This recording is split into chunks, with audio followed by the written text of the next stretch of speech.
সুপ্রিয় শিক্ষার্থীরা কেমন আছো সবাই? আশা করি সবাই অত্যন্ত ভালো আছো। আজকে আমরা আমাদের আ উচ্চ মাধ্যমিক বাংলা সিলেবাসের একটি গুরুত্বপূর্ণ পদ্য নিয়ে আলোচনা করব এবং এর কবি পরিচিতি পরীক্ষার জন্য ইম্পোর্টেন্ট যা কিছু আছে এবং সম্পূর্ণ বিস্তারিত কবিতা নিয়ে আমরা আদ্যোপান্ত আলোচনা করব। ঠিক আছে?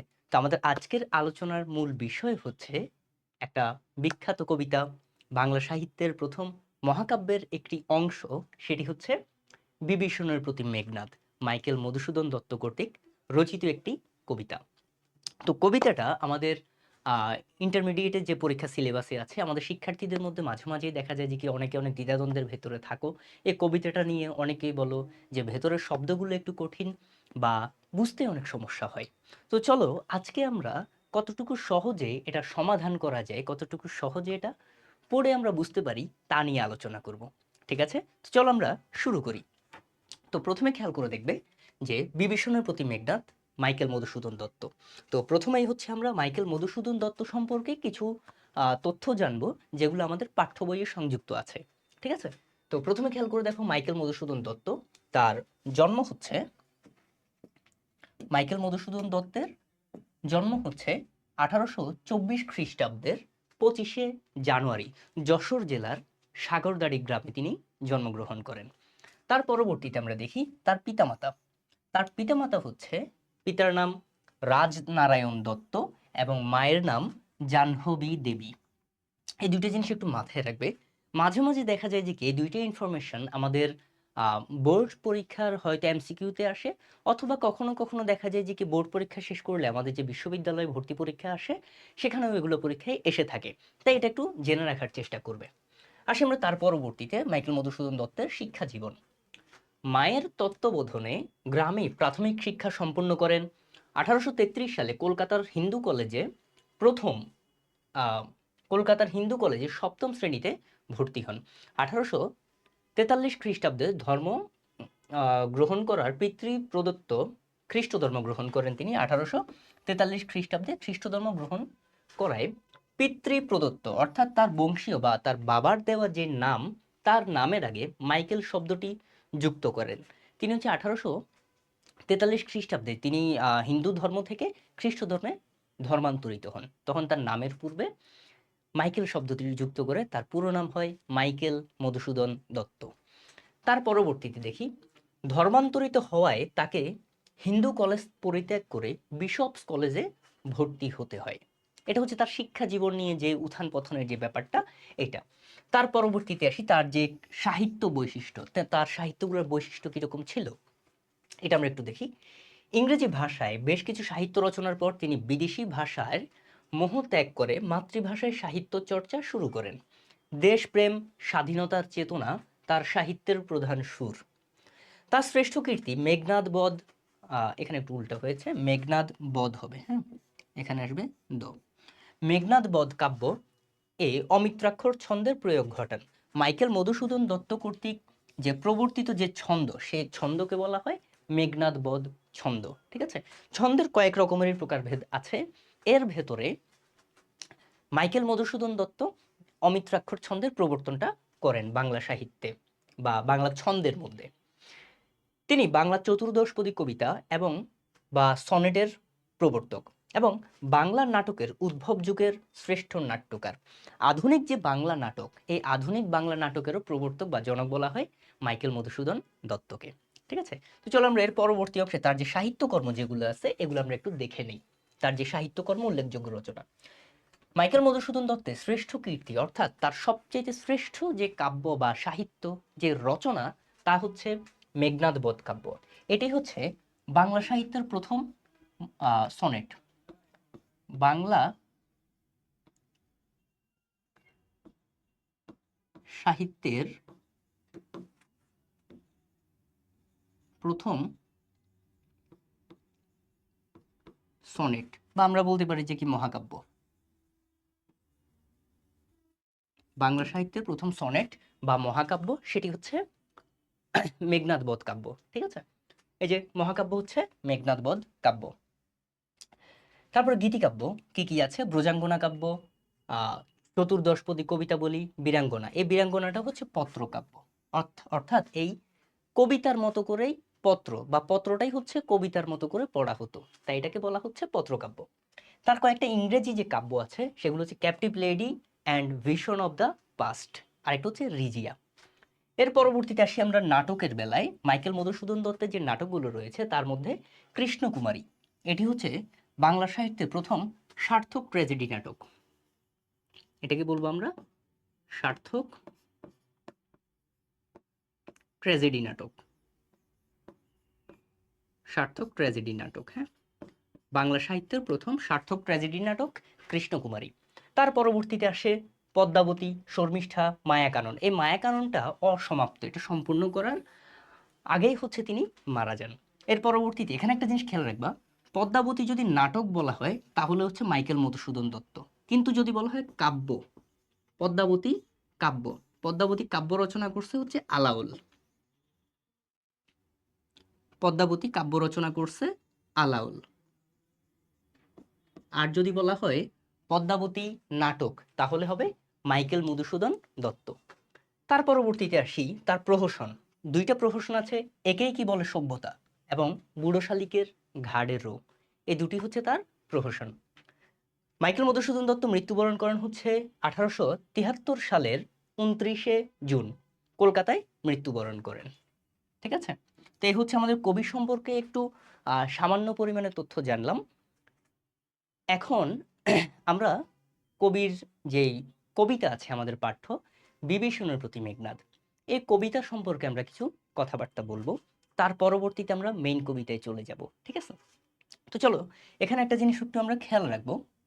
এই কবিতায় দুইটা বংশ বা দুইটা পক্ষ আছে, একটা হচ্ছে রামের পক্ষ আর একটা হচ্ছে রাবণের পক্ষ। এই রাম এবং রাবণের পক্ষ তাদের পারিবারিক কিছু ব্যাপার আমরা আগে একটু জেনে নেব, তাহলে হচ্ছে কবিতার ভেতরের অংশে গেলে বুঝতে সুবিধা হবে, কারণ এই তথ্যগুলো একটু পরে আমাদের কবিতার ভেতরে কাজে লাগবে। প্রথমে আমরা রামের পরিবার সম্পর্কে একটু জানবো। ঠিক আছে, প্রথমে আমরা লিখে নিই যে রামের পরিবার, রামের পরিবার। ঠিক আছে,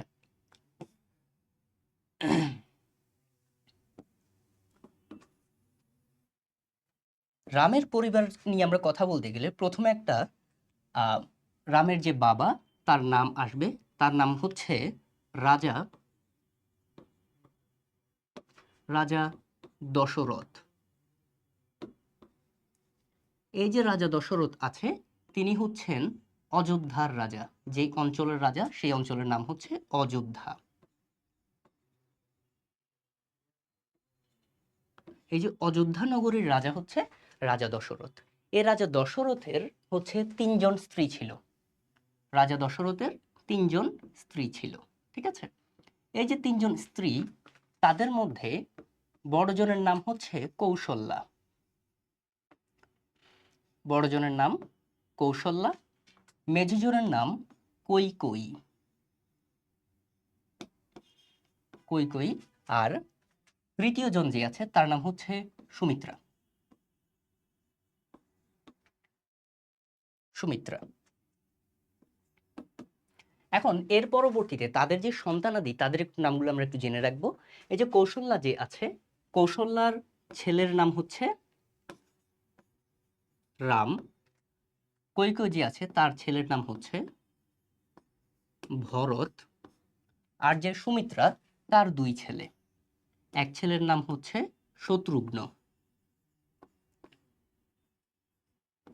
শত্রুঘ্ন, আরেক ছেলের নাম হচ্ছে লক্ষণ। এটা একটু খেয়াল রাখতে হবে। এর মধ্যে শত্রুঘ্ন মারা গেছে, শত্রুঘ্ন এখন এক্সিস্ট করে না, সে মারা গেছে। তাহলে এখানে 3 ছেলে আছে, কৌশল্যা, কৌশল্যার ছেলে হচ্ছে রাম, কৈকেয়ীর ছেলে ভরত, সুমিত্রার ছেলে হচ্ছে লক্ষণ, এই 3জন এখন বেঁচে আছে। এখন একটা জিনিস খেয়াল করে দেখো তো, স্বাভাবিকভাবে রাজ্যের রাজা হবে কে? বড় যে স্ত্রী তার যে বড় ছেলে সে হচ্ছে রাম, রাজ্যের রাজা হবে স্বাভাবিকভাবে রাম। তো এখানে একটা ঘটনা ঘটে, একটু আমরা সংক্ষেপে বলি, ঘটনাটা আসলে অনেক বড়। সংক্ষিপ্ত কাহিনীটা এই, রাজা দশরথ একবার প্রচুর পরিমাণে অসুস্থ ছিলেন, তখন তাকে সবচেয়ে বেশি সেবা শুশ্রূষা করে সুস্থ করে তুলছে মেঝ যে স্ত্রী আছে কৈকেয়ী, সে। এর পরবর্তীতে সে যখন তাকে সুস্থ করে তুলছে, রাজা বলছে যে আমি তোমাকে একটা বর দেব, অর্থাৎ তুমি যা চাও তোমার ইচ্ছা আমি পূরণ করব। এর পরবর্তীতে কই তখন তৎক্ষণাৎ কিছু চায়নি, কিন্তু পরবর্তীতে তার সাথের যে সঙ্গী সাথী যারা ছিল বা তার আশেপাশের যারা ছিল সবাই তাকে পরামর্শ দেয় যে আপনি যদি রাজমাতা হতে পারেন, অর্থাৎ আপনার ছেলেকে যদি রাজা বানানো যায় পরবর্তীতে, তাহলে আপনি হতে পারবেন রাজমাতা। রাজমাতা তো অনেক বেশি পাওয়ার থাকে, এটা আমরা বাহুবলীতে দেখছি। তো সেরকম ভাবেই তিনিও এখন রাজমাতা হতে চায়। এখন নিয়ম অনুসারে হচ্ছে বড় ছেলে রাজা হতে পারবে, এটা হচ্ছে নিয়ম, এটা হচ্ছে প্রথা। কিন্তু মেজ ছেলেকে তো রাজা করার নিয়ম নাই। তাই এখন কই যে আছে সে রাজা দশরথের কাছে এসে বলে যে রাজা, আপনি তো আমাকে ওয়াদা করছিলেন যে আমি যা চাইবো তাই আপনি দিবেন। এখন আমার একটা চাওয়া আছে। সেটা কি? সেটা হচ্ছে আপনি রামকে বনবাসে পাঠিয়ে দিন। যদি বনবাসে পাঠিয়ে দিন, আমার আর কিছু চাওয়া নেই। তাহলে এখানে ট্রিক্সটা কি? সেটা হচ্ছে রাম যদি না থাকে, তাহলে রামের না থাকলে আপাতত কে আছে রাজা হওয়ার মতো? সে হচ্ছে ভরত, সে হবে রাজা। তো বিষয়টা এরকম। একটা পর্যায়ে পারিবারিকভাবে তাদের মধ্যে কিছু দ্বন্দ্ব দেখা দেয়, পরবর্তীতে রাম বনবাসে যাওয়ার জন্য রাজি হয়ে যায়। ঠিক আছে? তো রাম চলে যাচ্ছে বনবাসে। রাম যদি বনবাসে যায়, রামের স্ত্রী, তার নাম হচ্ছে সীতা। রামের স্ত্রী সীতা, সীতাও তার সাথে বনবাসে চলে যাচ্ছে। তাহলে সীতা যাচ্ছে বনবাসে, এবং রামের যে ছোট ভাই আছে লক্ষণ, লক্ষণের সাথে রামের খুবই ভালো সম্পর্ক। একটা পর্যায়ে লক্ষণও বলে যে কি, আমিও বড় ভাইয়ের সাথে সঙ্গী হিসেবে বনবাসে চলে যাব। এভাবে করেই তারা বনবাসে চলে গিয়েছে। রাম, লক্ষণ এবং সীতা, তিনজন চলে গিয়েছে বনবাসে। ভালো কথা। এখন আমরা রাবণের যে পরিবার আছে সেই পরিবার সম্পর্কে কিছু তথ্য জানবো, তার পরবর্তীতে আমরা কবিতায় প্রবেশ করব। ঠিক আছে? ওকে। এখন আমরা দেখব রাবণের পরিবার। রাবণের পরিবার হচ্ছে যেখানে, সেই অঞ্চলের নাম হচ্ছে লঙ্কা, যেটা অনেকেই বলে বর্তমান শ্রীলঙ্কা। এই শ্রীলঙ্কাই হচ্ছে লঙ্কা রাজ্য। এই লঙ্কার রাজা হচ্ছে রাবণ। লঙ্কার রাজা, লঙ্কার রাজা, সে হচ্ছে রাবণ। ঠিক আছে? তাদের ভাই বোন যারা আছে এদেরকে আমরা একটু দেখব। রাবণের মেঝো ভাই, তার নাম হচ্ছে কুম্ভকর্ণ। রাবণের মেঝো ভাই কুম্ভকর্ণ।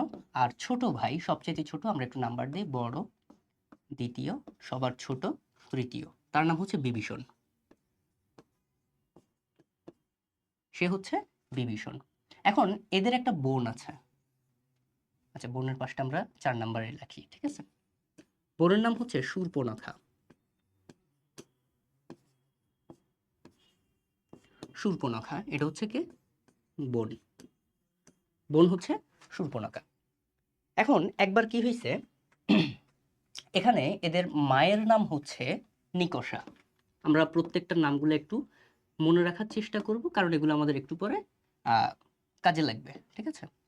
একটু পরে আমাদের এটা কাজে লাগবে। মায়ের নাম হচ্ছে নিকষা। নিকষা হচ্ছে একজন সতী নারী। নিকষা হচ্ছে একজন সতী নারী, অর্থাৎ ভালো মহিলা। তাহলে এখানে একটু খেয়াল করব আমরা, যে লঙ্কার রাজা হচ্ছে রাবণ, রাবণের মেঝো ভাই কুম্ভকর্ণ, রাবণের ছোট ভাই বিভীষণ, রাবণ অর্থাৎ তাদের যে বোন আছে একমাত্র বোন হচ্ছে শূর্পণখা, আর তাদের মায়ের নাম হচ্ছে নিকষা। রাবণের ছেলে হচ্ছে 2 জন। এর ভিতরে এক ছেলের নাম হচ্ছে বীরবাহু। বীরবাহু। আর ছোট ছেলের নাম হচ্ছে মেঘনাদ। ঠিক আছে? এই যে মেঘনাদ ছোট ছেলে। এই বীরবাহু মারা গেছে, সে এখন এক্সিস্ট করে না। তাহলে বর্তমানে এই লঙ্কার সেনাপতি হচ্ছে মেঘনাদ। সে হচ্ছে বর্তমানে সেনাপতি। ওকে? এটা একটু মাথায় রাখবা। আমরা চলে আসি আমাদের আগের ঘটনায়। রাম, লক্ষণ এবং সীতা আছে কোথায়? বনবাসে। বনবাসে যখন আছে, এই যে শূর্পণখা অর্থাৎ রাবণের যে বোন আছে, সে চলে গেছে ওই বনের মধ্যে। সেই যে বনবাসে আছে সে বনের নাম হচ্ছে পঞ্চবটী বন। ওই বনের মধ্যে যখন আছে, তখন এই শূর্পণখা গিয়ে রামকে বলে, তোমাকে তো আমার পছন্দ হয়েছে, তোমার সাথে আমি একটু থাকতে চাই, বা প্রপোজ টপোজ করছে, এই টাইপের কিছু ব্যাপার। তখন রাম সুন্দর করে তাকে মানা করে দিছে যে না, আসলে সম্ভব না এভাবে, সে মানা করে দিছে। সে এরপরে চলে গেছে লক্ষণের কাছে। লক্ষণের কাছে গিয়ে বলছে যে তোমাকেও তো আমার ভালো লাগছে, আহ, আসো আমরা ফ্রেন্ডশিপ করি বা মনে করো প্রপোজ টাইপের কিছু একটা করছে। লক্ষণের একটু মাথা গরম ছিল। সে কি করছে, তৎক্ষণাৎ তার আহ, তলোয়ার বের করে শূর্পণখার নাক কেটে দিছে। এই যে অপমানের বিষয়টা, এটা শূর্পণখা গিয়ে তার ভাই রাবণকে বলে দিছে, যে লঙ্কার রাজা। তাকে যখন বলে দিছে, স্বাভাবিকভাবেই একজন রাজার বোনকে এভাবে অপমান করা হয়েছে, এটা কোনোভাবেই সে মেনে নেবে না। সে সুন্দর মতো আসলো পঞ্চবটী বনে, এসে কাউকে পায় নাই, সীতাকে পাইছে প্রথমে।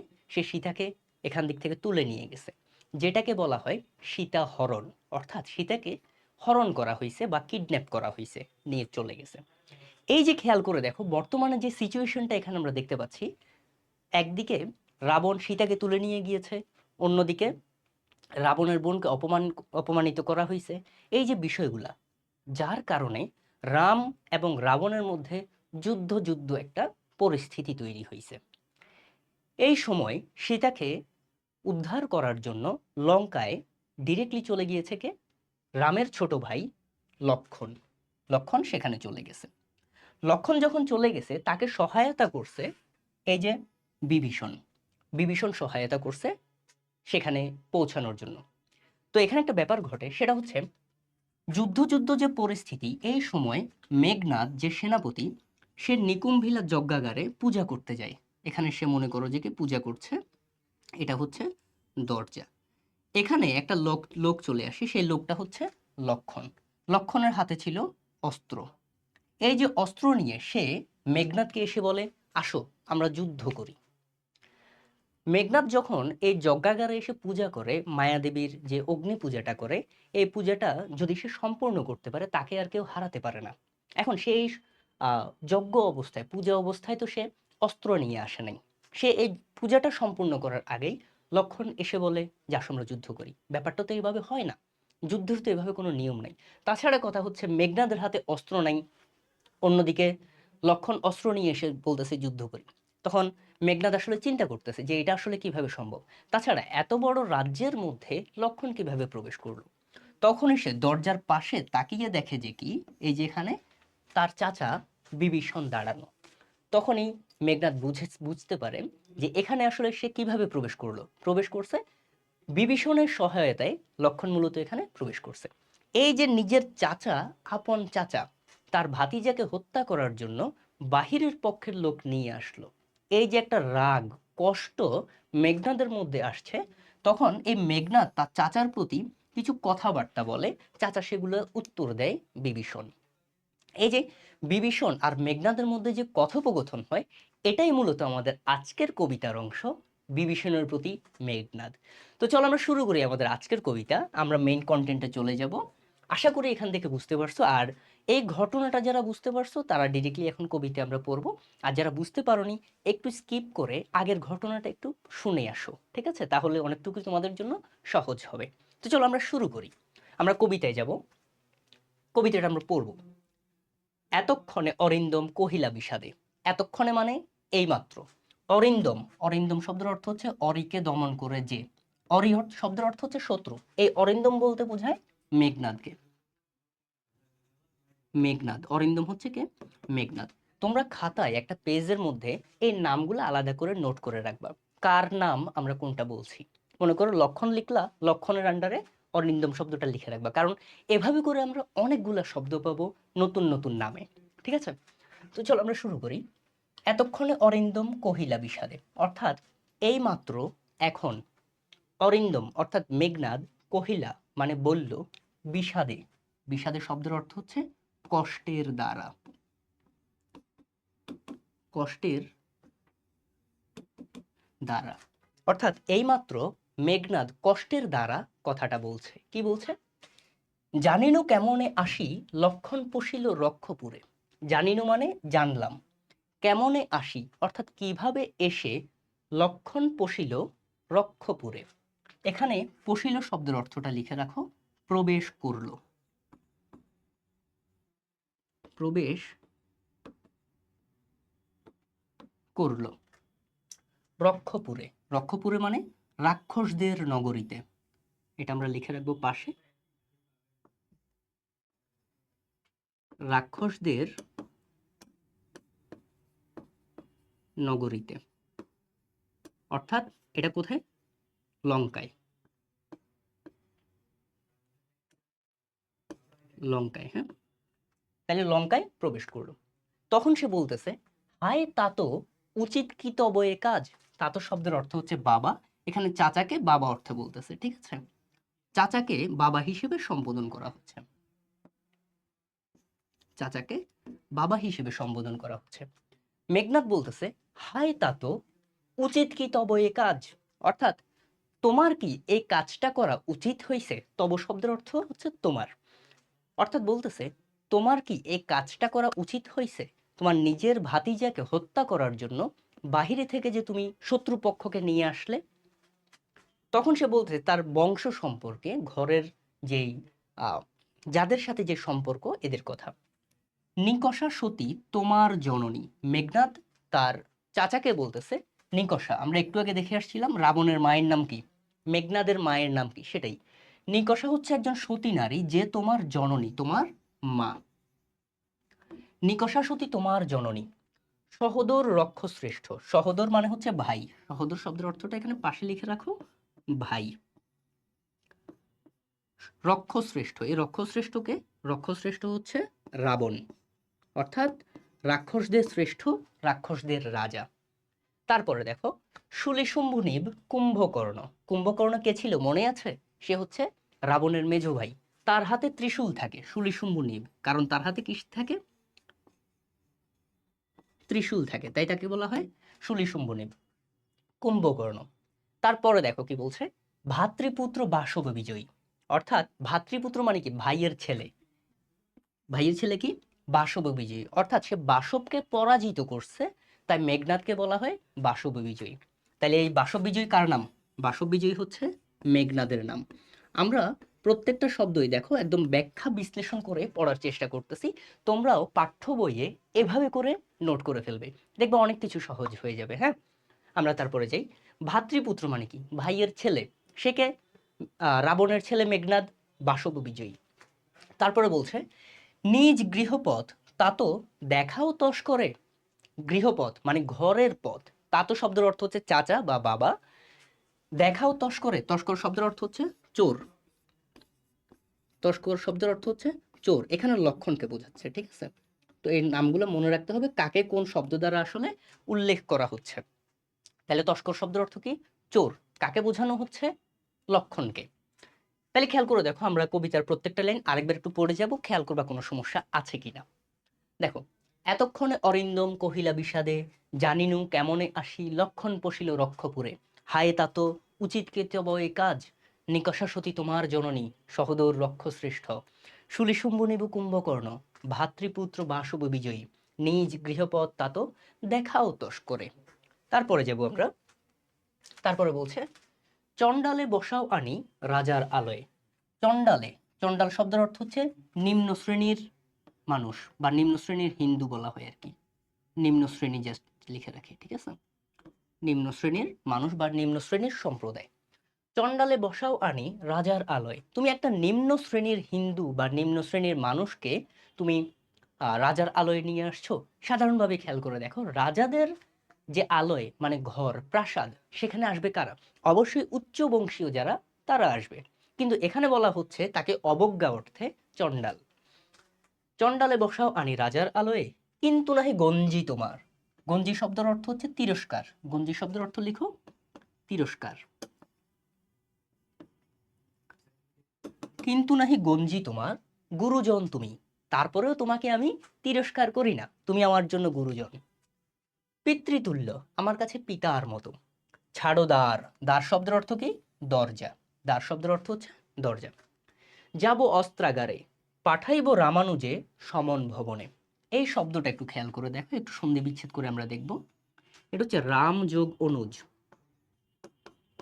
রাম যোগ অনুজ, অর্থাৎ রামের অনুজ। অনুজ শব্দের অর্থ হচ্ছে ছোট ভাই, অনুজ শব্দের অর্থ হচ্ছে ছোট ভাই।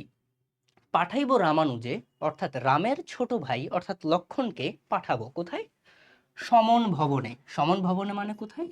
জমালয়। যমালয়, বা এটাকে আমরা বলতে পারি কি মৃত্যু। অর্থাৎ রামের ছোট ভাইকে আমি হত্যা করব, তাকে আমি যমালয় বা মৃত্যুতে পাঠিয়ে দেব। লঙ্কার কলঙ্ক আজি ভঞ্জিব আহবে। এই যে লক্ষণ যে লঙ্কাপুরীতে প্রবেশ করছে, এর জন্য লঙ্কার কলঙ্ক হয়েছে। তাই লঙ্কার কলঙ্ক আজি, আজকে, ভঞ্জিব, ভঞ্জিব মানে দূর করব, দূর করব, দূর করব। আহবে, আহবে শব্দের অর্থ হচ্ছে যুদ্ধের দ্বারা, যুদ্ধের দ্বারা। এগুলো একটু খেয়াল করতে হবে, ঠিক আছে? তাহলে আহবে শব্দের অর্থ হচ্ছে যুদ্ধের দ্বারা। তাহলে খেয়াল করে দেখো, চণ্ডালে বসাও আনি রাজার আলয়ে, কিন্তু নাহি গঞ্জি তোমার, গুরুজন তুমি পিতৃতুল্য, ছাড়োদার যাব অস্ত্রাগারে, পাঠাইব রামানুজে সমন ভবনে, লঙ্কার কলঙ্ক আজি ভঞ্জিব আহবে। এর পরবর্তীতে বিভীষণ উত্তর দিচ্ছে। এতক্ষণ যে কথাবার্তাগুলো বলেছিল এগুলা মেঘনাদ বলছিল, এখন বিভীষণ এই কথার উত্তর দিচ্ছে। কি দিচ্ছে খেয়াল করো। উত্তরিলা বিভীষণ, বিভীষণ উত্তর দিচ্ছে। কি দিচ্ছে? বৃথায় সাধনা ধীমান। ধীমান শব্দের অর্থটা খেয়াল করবা। ধীমান শব্দের অর্থ হচ্ছে ধী সম্পন্ন, ধী সম্পন্ন। অর্থাৎ এটা দ্বারা বোঝায় ধী মানে হচ্ছে জ্ঞানী, ধী সম্পন্ন মানে জ্ঞান সম্পন্ন, জ্ঞানী। এখানে মূলত কাকে বোঝানো হচ্ছে? মেঘনাদকে ধীমান বলা হচ্ছে। তাহলে মেঘনাদকে বলা হচ্ছে ধীমান। বৃথায় সাধনা ধীমান, রাঘব দাস আমি, আমি রাঘবের দাস। এটা একটু খেয়াল করবা। রঘুবংশের যে প্রধান তাকে বলা হয় রাঘব। তাহলে রাঘবকে মূলত খেয়াল করবা। রাঘব হচ্ছে, রাঘব হচ্ছে মূলত রাম, রাঘব হচ্ছে রাম। রাঘব দাস আমি।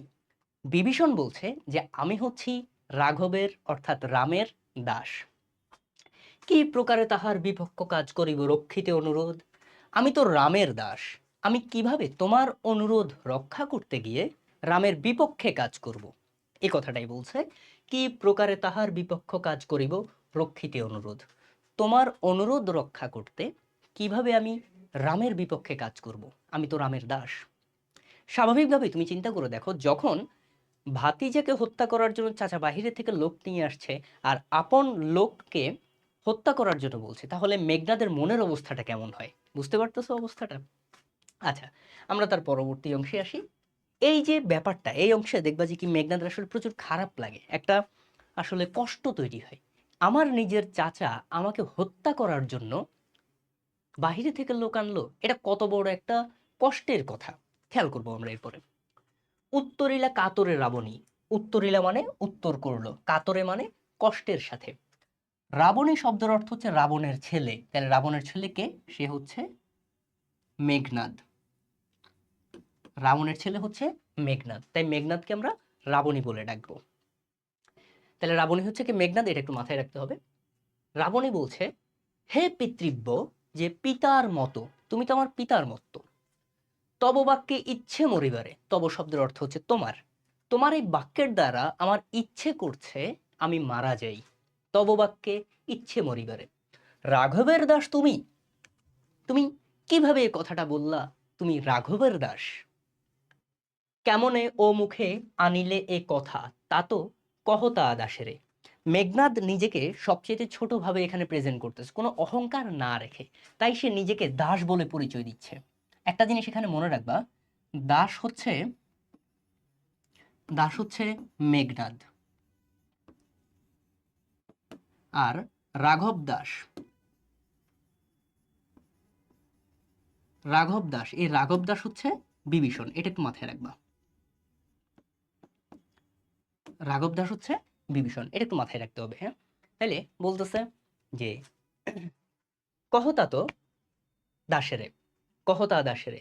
তার পরবর্তীতে মেঘনাদ কি করে, কিছু কিছু জিনিস তুলনা করে। অর্থাৎ যেই বিষয়গুলা ভালো জিনিসগুলা হচ্ছে মেঘনাদ বা বিভীষণদের পক্ষ, সবচেয়ে খারাপ জিনিসগুলো হচ্ছে রাম, লক্ষণ, এদের পক্ষ। ঠিক আছে, তো কিছু জিনিসের সাথে সে তুলনা করে। দেখো, স্থাপিলা বিধুরে বিধি। স্থাপিলা শব্দের অর্থ হচ্ছে স্থাপন করলো। বিদুকে শব্দের অর্থ হচ্ছে চাঁদকে। কিছু কিছু আমি লিখে দিচ্ছি, ম্যাক্সিমাম গুলোই লিখে দেবো, সমস্যা নেই। চাঁদকে। স্থাপিলা মানে স্থাপন করলো, বিদুরে মানে চাঁদকে। বিধি শব্দের অর্থ হচ্ছে সৃষ্টিকর্তা। সৃষ্টিকর্তা চাঁদকে স্থাপন করলো স্থাণুর ললাটে। স্থাণুর ললাটে শব্দের অর্থ হচ্ছে নিশ্চল আকাশে। যে স্থির আকাশ আছে সেই আকাশে সৃষ্টিকর্তা চাঁদকে স্থাপন করছে। স্থাপিলা বিধুরে বিধি স্থাণুর ললাটে, পড়ে কি ভূতলে শশী যান গড়াগড়ি ধুলোয়। এই যে শশী শব্দের অর্থ হচ্ছে চাঁদ, এটা একটু মনে রাখবা। শশী শব্দের অর্থ হচ্ছে চাঁদ। পড়ে কি ভূতলে শশী যান গড়াগড়ি ধুলোয়, যে একটা চাঁদকে সৃষ্টিকর্তা আকাশে স্থাপন করছে, সে কি কখনো মাটিতে এসে ধুলোয় গড়াগড়ি খায় না। অর্থাৎ এখানে বোঝাচ্ছে চাঁদ হচ্ছে মেঘনাদ, বিভীষণ এরা, আর রাম লক্ষণ হচ্ছে ধুলা। তাহলে একটা হচ্ছে উচ্চ অবস্থায় আর একটা নিম্ন অবস্থায়। হে রক্ষরথী, এ রক্ষরথীকে মেঘনাদ বিভীষণকে বলতেছে। রক্ষরথী হচ্ছে বিভীষণ। শব্দগুলো একটু মনে রাখতে হবে, ঠিক আছে? যেভাবে বলছি নোট করে ফেলবা। হে রক্ষরথী, ভুলিলে কেমনে কে তুমি, জনম তব কোন মহাকুলে। যে তুমি কিভাবে ভুলে গেলা যে তুমি কে, কত বড় বংশে তোমার জন্ম। এই যে এখানে আছে জনম তব কোন মহাকুলে, ঠিক আছে? তার পরবর্তীতে দেখবো আমরা, কে বা সে অধম রাম, যে তোমার জন্ম কত বড় বংশে, আর রাম সে কে, সে তো একটা অধম। তারপরে বলতেছে, স্বচ্ছ সরোবরে করে কেলি রাজহংস পঙ্কজ কাননে। এই যে কেলি শব্দের অর্থটা খেয়াল করবা। কেলি শব্দের অর্থ হচ্ছে খেলা করে। কেলি শব্দের অর্থ হচ্ছে খেলা করে। স্বচ্ছ সরোবর, সরোবর মানে হচ্ছে পুকুর বা জলাশয়। সরোবর মানে হচ্ছে পুকুর, অথবা এটাকে আমরা বলতে পারি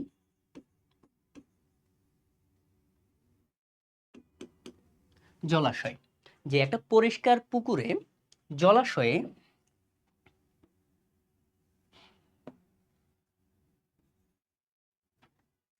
পরিষ্কার পুকুরে বা জলাশয়ে করে কেলি মানে খেলা করে রাজহংস, রাজহাঁস, পঙ্কজ কাননে।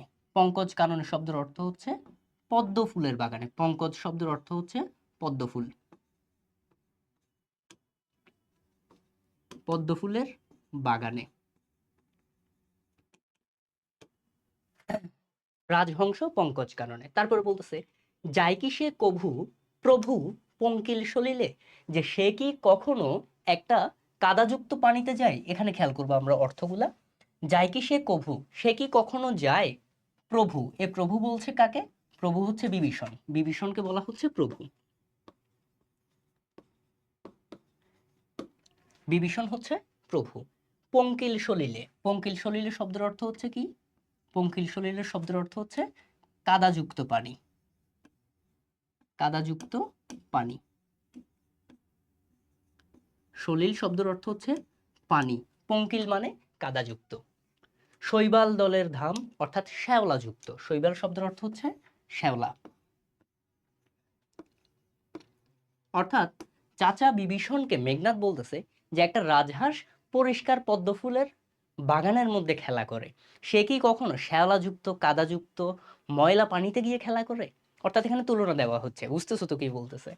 তারপরে, মৃগেন্দ্র কেশরী কবে হে বীর কেশরী, সম্ভাষে শৃগালে মিত্রভাবে। এই যে মৃগেন্দ্র কেশরী এবং এই যে এখানে খেয়াল করে দেখো বীর কেশরী, এই যে দুইটা শব্দ আছে, এটা দ্বারা বোঝানো হয় সিংহকে। এটা দ্বারা বোঝানো হয় সিংহ।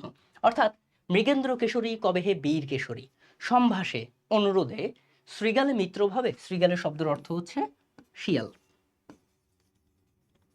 শৃগালের শব্দের অর্থ হচ্ছে শিয়াল। অর্থাৎ একটা শিয়াল যখন এসে সিংহকে বলে বন্ধুত্বের কথা, শিয়াল কি যে সিংহর সাথে, অর্থাৎ সিংহ কি শিয়ালের সাথে বন্ধুত্ব করে না, এটা তো কখনোই করে না। এটাই বলছে, মৃগেন্দ্র কেশরী কবে হে বীর কেশরী, সম্ভাষে শৃগালের মিত্রভাবে।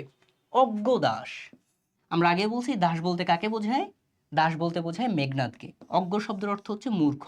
অর্থাৎ মেঘনাদ এতটা বিনয়ের সাথে কথা বলছে যে সে নিজেকে অজ্ঞ বলে পরিচয় দিচ্ছে, ঠিক আছে? তাহলে অজ্ঞ দাসকে মূলত মেঘনাদ, ঠিক আছে? অজ্ঞ শব্দের অর্থ হচ্ছে মূর্খ। বিজ্ঞ তবু তুমি, অর্থাৎ আমি মূর্খ, বিনয়ের সাথে বলছে আমি মূর্খ, তুমি বিজ্ঞ। বিজ্ঞ তবু তুমি, অবিদিত নহে কিছু তোমার চরণে। অবিদিত শব্দের অর্থ হচ্ছে অজানা। অবিদিত শব্দের অর্থ হচ্ছে অজানা। অবিদিত নহে কিছু তোমার চরণে, অর্থাৎ কোনো কিছুই তোমার কাছে অজানা নয়। কি অজানা নয় খেয়াল করো। ক্ষুদ্রমতি নরসুর লক্ষণ নহিলে অস্ত্রহীন যোধে কি সে সম্বদে সংগ্রামে। ক্ষুদ্রমতি মানে হচ্ছে ছোট মনের। নর শব্দের অর্থ হচ্ছে মানুষ। নর শব্দের অর্থ হচ্ছে মানুষ। আচ্ছা খেয়াল করো, ক্ষুদ্রমতি নর অর্থাৎ ছোট মনের মানুষ, সুর লক্ষণ নহিলে। দুই ধরনের ব্যাপারটা আছে হিন্দুদের ক্ষেত্রে, কেউ হচ্ছে অসুর, কেউ হচ্ছে সুর। যারা দৈত্য তাদেরকে বলা হয় অসুর, আর যারা দৈত্য না অর্থাৎ মানুষ তাদেরকে বলা হয় সুর। এটা একটু খেয়াল করবা। ক্ষুদ্রবতী নরসুর অর্থাৎ ছোট মনের মানুষ, লক্ষণ নহিলে অস্ত্রহীন যোধে কি সে সম্বদে সংগ্রামে। সম্বদে মানে অনুরোধ করে, সংগ্রামে মানে যুদ্ধে। বলতেছে ছোট মনের মানুষ হচ্ছে লক্ষণ, তাই সে কি করছে, অস্ত্রহীন অবস্থায় আমাকে যুদ্ধের জন্য আহ্বান করছে। যুদ্ধের কিছু নিয়ম আছে, সেটা হচ্ছে যখন দুইজনের কাছেই অস্ত্র থাকবে অস্ত্র অস্ত্র যুদ্ধ করবে। একজনের কাছে অস্ত্র নাই, আরেকজন অস্ত্র ছাড়া যুদ্ধ করতে পারবে না, তখন খালি হাতে যুদ্ধ করতে হবে। এটাই হচ্ছে মূলত যুদ্ধের প্রথা। কিন্তু এখানে লক্ষণ কি করছে, তার কাছে অস্ত্র রেখে নিরস্ত্র মেঘনাথকে বলতেছে আসো আমরা যুদ্ধ করি। এভাবে তো হয় না। তারপরে খেয়াল করো,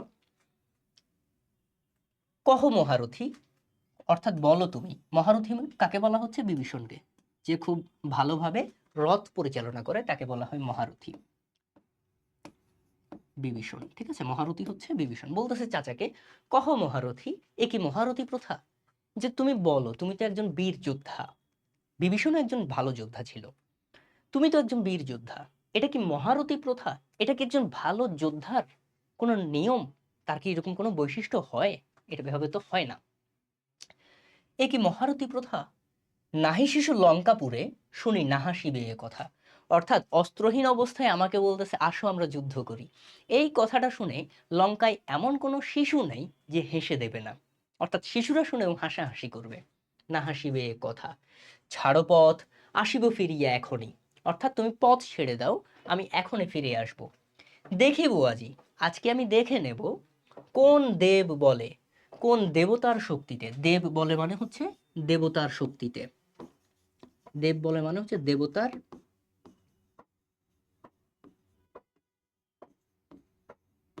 শক্তিতে। বিমুখে সমরে মোরে, বিমুখে শব্দের অর্থ হচ্ছে বিপক্ষে, সমরে শব্দের অর্থ হচ্ছে যুদ্ধে। সমরে শব্দের অর্থ হচ্ছে যুদ্ধে, আর বিমুখে শব্দের অর্থ হচ্ছে বিপক্ষে পরাজিত করে। বিষয়টা এমন। মোরে সৌমিত্রী কুমিতি, কুমতি, তাহলে সৌমিত্রী মানে কে, সে হচ্ছে সুমিত্রার ছেলে। সৌমিত্রী হচ্ছে সুমিত্রার ছেলে, অর্থাৎ সৌমিত্রী দ্বারা বোঝানো হয় কাকে, সৌমিত্রী দ্বারা বোঝানো হয় লক্ষণকে। কুমতি মানে হচ্ছে খারাপ ছেলে। অর্থাৎ আমি আজকে দেখে নেব কিভাবে আমাকে যুদ্ধে পরাজিত করে সুমিত্রার খারাপ ছেলে। বোঝা গেছে এইটুকু? তো আজকে আমরা এই পর্বটাতে এতটুকুই রাখবো। কবিতার পরবর্তী অংশ আমরা পার্ট 2 তে পড়াবো, ঠিক আছে? তো আশা করি এ পর্যন্ত খুব ভালোভাবে তোমরা বুঝতে পারছো। তো ধন্যবাদ সবাইকে। পরবর্তী ক্লাসে সবার সাথে আবারও দেখা হবে। আসসালামু আলাইকুম।